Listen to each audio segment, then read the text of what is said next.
Welcome to দিশার exam guide. প্রিয় প্রাক প্রাথমিক শ্রেণীর পরীক্ষার্থী বন্ধুরা, তোমাদের জন্য এই ভিডিওটিতে আমি আলোচনা করতে চলেছি প্রথম পর্যায়ক্রমিক মূল্যায়নপত্র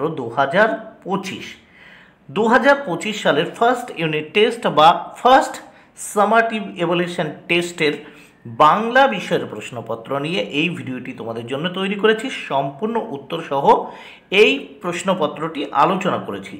দেখো, প্রাথমিক শিক্ষা পর্ষদের নির্দেশ অনুযায়ী নবপ্রবর্তিত পদ্ধতি অনুসারে অর্থাৎ হলিস্টিক পদ্ধতি অনুসরণ করে এই প্রশ্নপত্রটি তৈরি হয়েছে, যা সম্পূর্ণ সিসিই পদ্ধতি অনুসরণ করেছে। পূর্ণমান 20, সময় 40 মিনিট। পরীক্ষার্থীর নাম এখানে তোমরা তোমাদের নাম লিখবে, ক্রমিক সংখ্যা এখানে রোল নাম্বার লিখবে, বিদ্যালয়ের নামের জায়গায় তোমরা তোমাদের বিদ্যালয়ের নাম লিখবে। এইবার আমরা দেখে নেব প্রথমে এক দাগে কি বলেছে দেখে নেওয়া যাক। নিচের ফাঁকা ঘরে পরের বর্ণ বসাও। এর জন্য রয়েছে 4 মার্ক। আমাদের এখানে 4টি বর্ণ বসাতে হবে। প্রথমে আমরা দেখতে পাচ্ছি, দেখো প্রথম যে ঘরটি সেখানে অ দেওয়া আছে, দ্বিতীয় ঘরটিতে ট দেওয়া রয়েছে, মানে এখানে 4টি ঘর আছে, যেখানে ফাঁকা ঘর আছে আবার 4টি। দেখো তাহলে অ দেওয়া আছে, এর পরের বর্ণটা আমি লিখেছি আ, তোমরা কিন্তু লিখবে। ট দেওয়া আছে, এর পরের বর্ণ লিখতে হবে, পরের বর্ণ কি হবে ঠ। এ দেওয়া আছে, এর পরের বর্ণ কি হবে ওই, তোমরা ওই লিখবে। ক দেওয়া আছে, এর পরের বর্ণ কি হবে খ।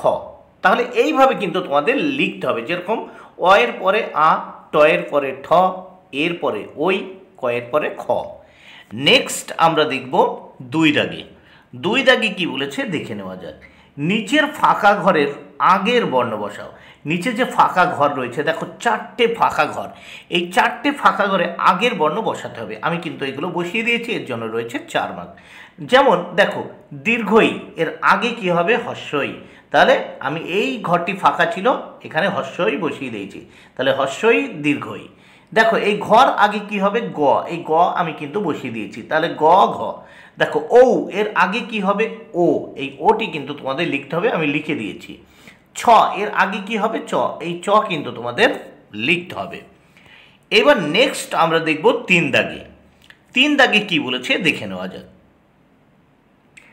এলোমেলো বর্ণগুলিকে সাজিয়ে লেখো। এলোমেলো বর্ণগুলিকে সাজিয়ে লিখতে বলেছে, এর জন্য রয়েছে 4 মার্ক। এখানে দেখো প্রথম হস্যই রয়েছে, তারপর আ রয়েছে, তারপর অ রয়েছে, তারপর দীর্ঘই রয়েছে। এই যে এলোমেলোভাবে রয়েছে এটাকে আমাদের সাজিয়ে লিখতে হবে। তাহলে আমরা প্রথমে দেখো লিখেছি অ, তারপর আ, তারপর হস্যই, তারপর দীর্ঘই। এইবার আমরা এই প্রশ্নপত্রের পরের পৃষ্ঠা দেখে নেব। পরের পৃষ্ঠায় কি বলেছে দেখে নেওয়া যাক। 4 দাগে ছবি দেখে ফাঁকা ঘরে সঠিক বর্ণ বসাও, এর জন্য রয়েছে 4 মার্ক। 4টি করতে হবে, এর জন্য 4 মার্ক। দেখো এখানে একটা ডিমের ছবি দেওয়া রয়েছে, কিন্তু এই ঘরে শুধু ম ছিল, আমি এখানে ডয় হস্যি ডি লিখে দিয়েছি, তাহলে ডয় হস্যি ম ডিম। এখানে দেখো চাঁদের ছবি দেখতে পাচ্ছি, এই ঘরে শুধু চয় চন্দ্রবিন্দু আকার ছিল, আমি এখানে দ বসিয়ে দিয়েছি, তাহলে হলো চাঁদ। এইবার দেখো এখানে দেখো হাতের ছবি, হাতের ছবি এখানে লেখা ছিল হা, আমি এখানে ত বসিয়ে দিয়েছি, ফাঁকা ঘর ছিল, তাহলে হয়ে গেল হাত।